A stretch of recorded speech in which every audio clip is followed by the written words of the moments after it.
জানো তো বন্ধুরা, আমি খুব ছোট থেকেই চকলেট, ললিপপ এইসব খেতে খুব পছন্দ করতাম। এখন তো অনেক ভ্যারাইটি চকলেট, ললিপপ পাওয়া যায়, তখন অত পাওয়া যেত না। আর কিছু পাওয়া গেলেও এত দাম দিয়ে আমার বাবা মারা কিনেই দিত না। তখন 50 পয়সা কিংবা 1 টাকার একটা ললিপপ পেলে আমরা ভীষণ খুশি হতাম। আমার এখনো মনে পড়ে, আমি তখন ক্লাস 4-এ পড়ি। মা একদিন টিফিন বানানোর সময় পায়নি, 5 টাকা দিয়ে বলে টিফিন কিনে খাবি। আমি তো সেই টাকা পেয়ে অনেকগুলো ললিপপ কিনে বন্ধুদের সাথে ভাগ করে খেয়েছিলাম।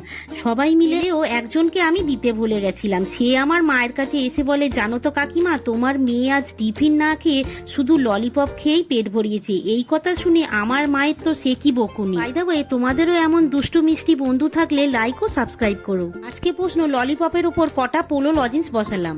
আগের ভিডিওর উইনার জেরিন, তমা, জান্নাত, মৌমিতা, দেবিকা, রাজিয়া, সামি, খুকু ও আলসিয়া বেগম।